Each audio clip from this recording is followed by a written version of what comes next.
Come on in, pull up a chair, take a load off, because today I'll be sharing a bit of a how to play, as well as my review of Dungeon Drop, which is from Gamewright Games and Phase Shift Games. So, should you drop on into your favorite local game store to pick up this fast playing family game, or should you just drop all thoughts of buying this game altogether? You're going to find out right after this.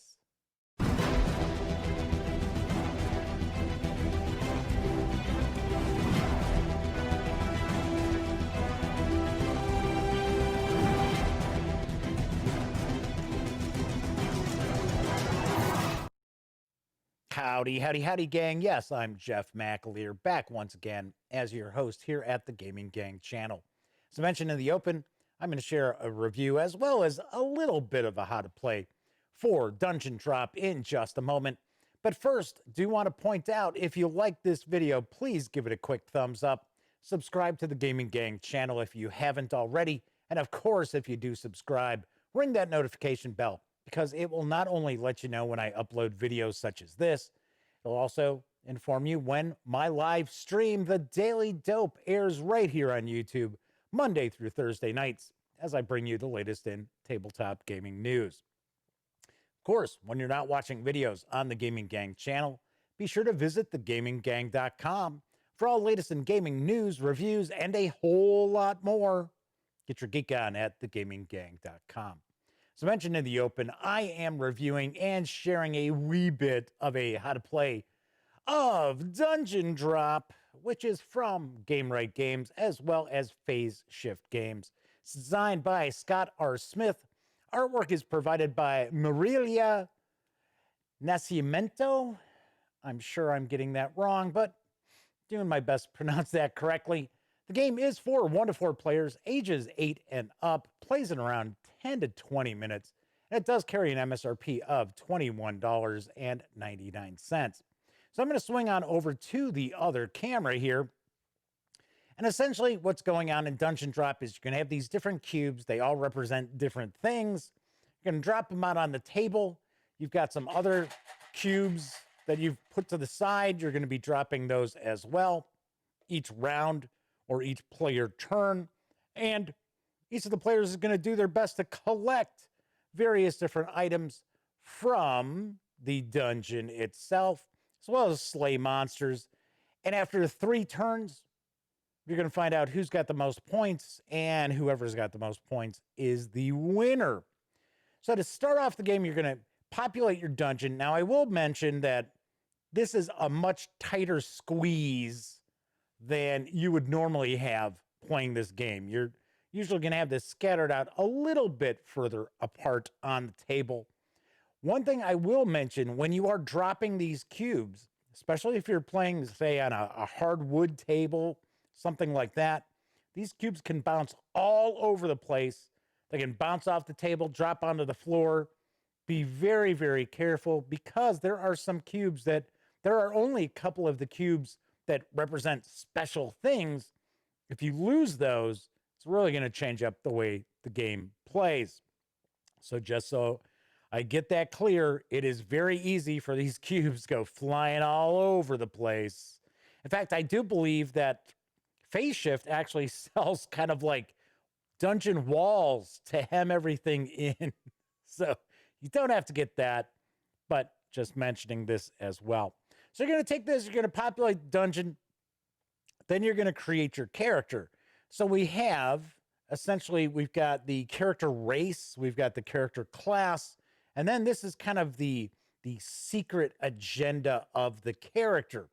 So what you're going to do is you're going to take one of these. So here we've got Stonekin. So the Stonekin has some pretty good health. We see these are like little hit points that are available for it. Shows us what the special ability of this character race is. And then we select, what is their occupation? What do they do? What is their class? Kind of put those together right there. So it's a bard. So the bard can serenade. When looting a room, don't collect a pair of monsters of the same color. So that's very helpful.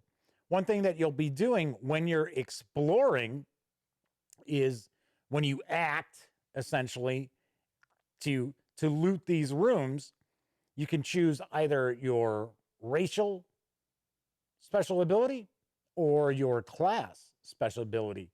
One or the other. You can't do both. One thing I really do like about Dungeon Drop is we have all of these different character races. I thought that was very cool because keeping in mind the game is designed for 1 to 4 players.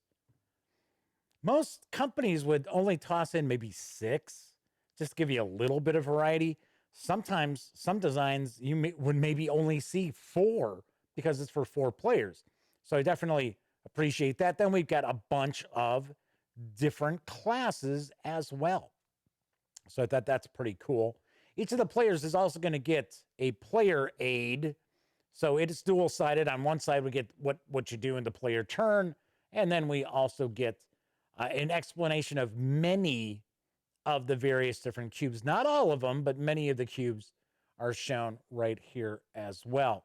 So the final thing that we're going to do for our character is we are going to take our kind of secret agenda, which is going to tell us what the various gems in the dungeon are going to be worth for that character during the end game scoring, and maybe possibly something else. So let's flip this over. So we've got Hero's Help. So this is essentially, okay, we're going to get rid of that because this is for the cooperative game. Let's do this. Let's just pull that. Collector's Curiosity. So for each gem color of which you have exactly 1 cube, score 6. So essentially what this is telling us we need to do is not gather up a lot of different gems. So each of these, because there's 3 different types of gems. So we're only going to want to have 1 of each at the end of the game because they're going to score us 6 points, which is pretty sweet. So everybody's going to have a different score for their gems. Then sometimes you might get things that tell you that, I'm just going to place that right over there, that tell you, for an example, we have like hidden chests, secret chests, treasure chests, basically. Sometimes you might get double points for those chests. And those chests are not out to begin with. They are going to come out from the additional larger cubes. So we've got smaller cubes, we've got larger cubes, and then we got the largest cube, which that is the dragon, as far as when we're looting the different rooms. These gray cubes, and we have larger gray cubes as well, those represent pillars. So what we're doing is we're looking to try to create a room which connects 3 pillars. We cannot have pillars inside the room. So I'll give you a quick example. Let's see what we got here. So this would actually be a fairly cool room, but not to start off with because we've got the dragon who will do 8 points of damage to you. So essentially, you need to have a magic shield to be able to take on the dragon. These are goblins. These goblins, if they're in a room that you collect, they're going to cost you 1 of your hit points. And then we also have trolls that are in here. Those cost you 2. But they're also worth points at the end of the game for slaying the monsters. So to kind of give you an idea, if we went from here to here to here, that would be a room. That room contains the dragon. And we can't loot a room that would kill us. So we can't go into a room that would do more than 5 points of damage, or I should say 5 points of damage, because it would kill the Stonekin. So that's the layout here. Now, depending on the number of players, each turn, you're going to reach on into the box, which is, you can either use the box, you can use a drawstring bag if you want, but you're going to reach in and you're going to take a certain number of cubes and add them to the dungeon. So let's pretend we're just playing, we're playing a 4-player game. So we're just going to take 3 cubes. And then you're supposed to take these cubes, hold them between 6 and 12 inches above the table, wherever you want to drop these. You can even look to see what they are. So right here, That's a magic shield. Oh, yeah, that's a pillar. And that is a gem. What we might want to do is try to drop this over by the dragon, because if we've got the magic shield, we can go after the dragon. But we can also add the magic shield to our stash. So I might say, okay, well, I'm going to go over this way because we've got some goblins and things like that. Regardless, you just drop them. See how far they just went flying off? Plus, you got to keep in mind, too, when you drop some of these cubes, they're going to hit other cubes and move cubes around. There are some abilities that actually let you flick cubes, too, which is kind of cool. All right, so now we would be sitting here. We've dropped it. Now we get to act. So we can use one of our abilities here. So I would say, maybe we'll do the Serenade. Let's look for a room that might have multiple monsters in it that we could possibly take on. So for an example, this would be a room here, from here to there to there. Anything that is on the line for this counts as being in the room. So just to move this along quickly, let's say, okay, I'm going to do this room. All right, so I do this room, so I'm going to collect. There's a goblin I'm going to fight. So there's only one. So my special use isn't really going to help. I do get a key, so I can hopefully maybe get a magic, a treasure chest, I should say. We're going to also get this as well. So that is gosh, you know what? Off the top of my head, I don't remember what that is. It's not a goblin. Hold on. Oh, it's a relic. Well, okay, so that was from the solo rules. So some of these cubes you may not necessarily be using in every game. So for an example here, we've got this one black cube that is used for the solitaire game. We do have cooperative play as well. All right, so regardless, okay, I'm playing solo, whatever. So it's a relic.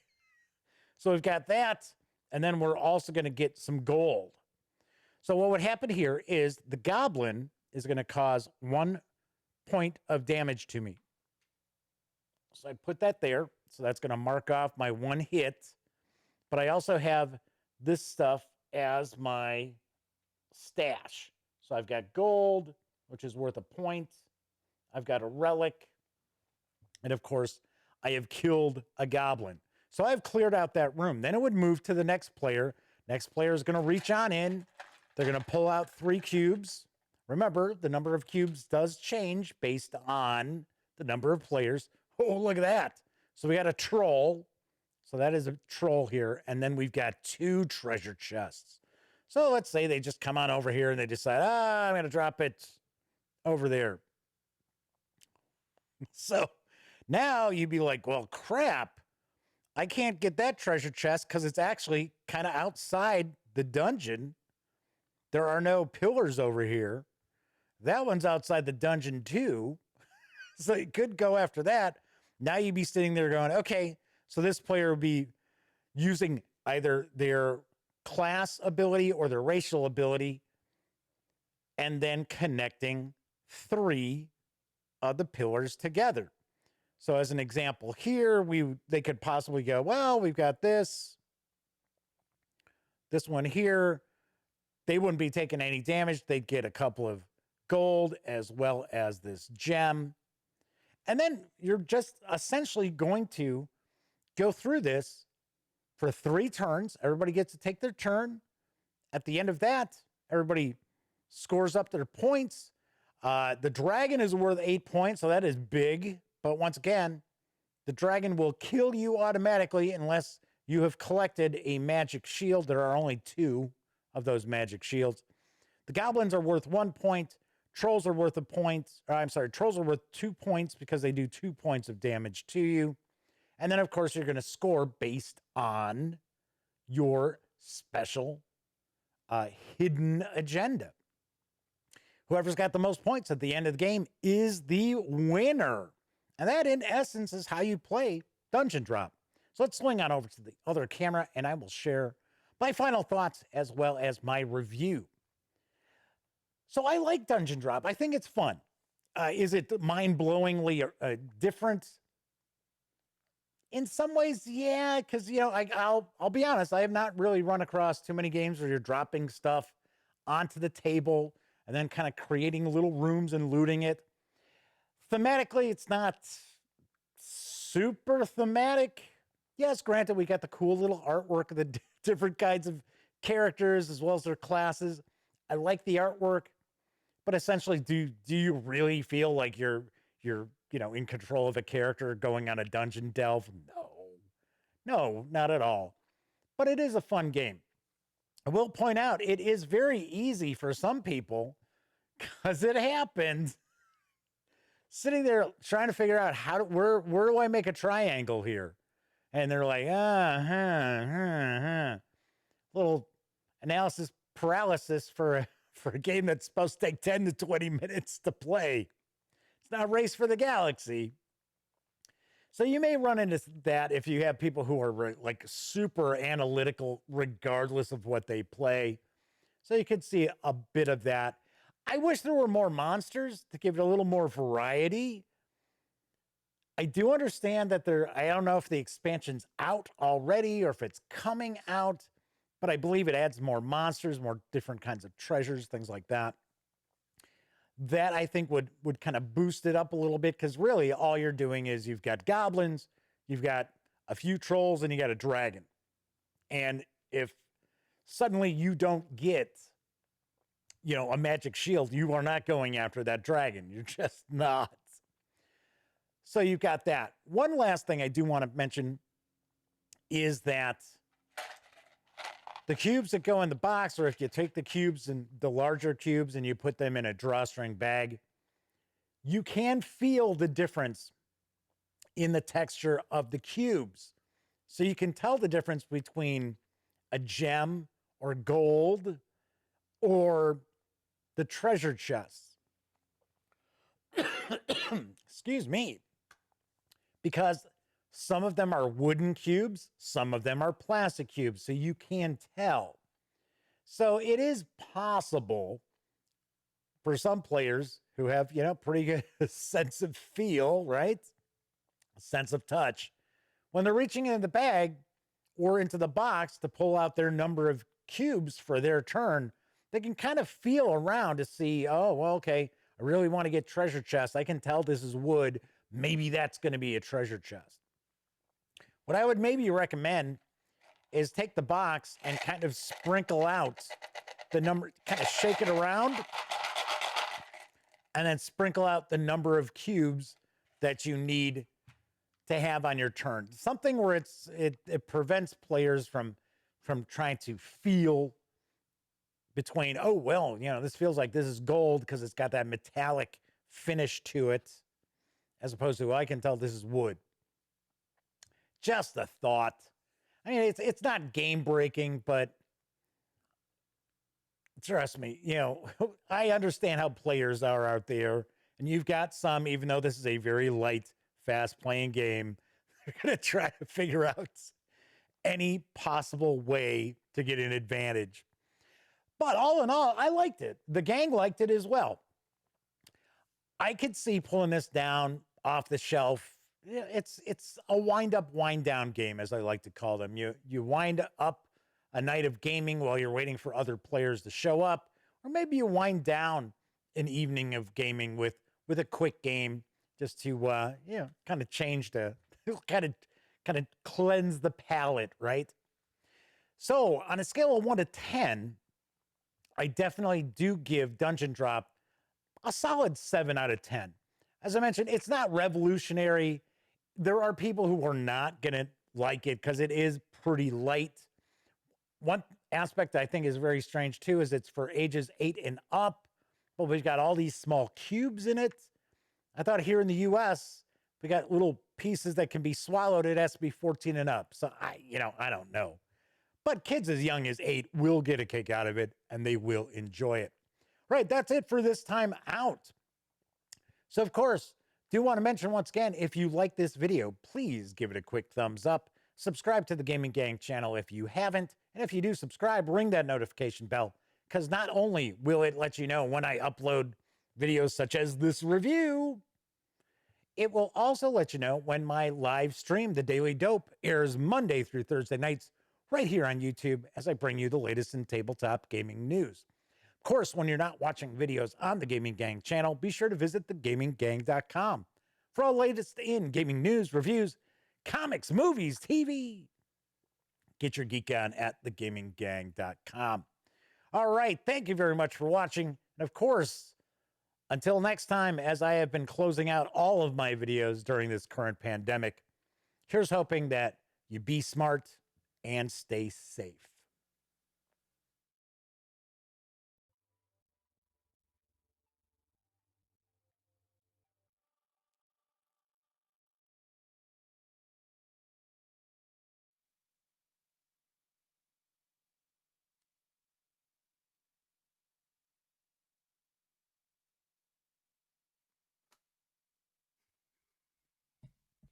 Oh, you're still here. Well, once again, thank you very much for watching this video. And of course, if you'd like to subscribe to the Gaming Gang channel, click right here. And of course, if you want to see one of the latest episodes of the Daily Dope, click right on up here. And if you want to roll the dice, take your chances, see what YouTube thinks you might like from the channel, give a click right here. Once again, I'm Jeff McAleer, and I'll see you next time.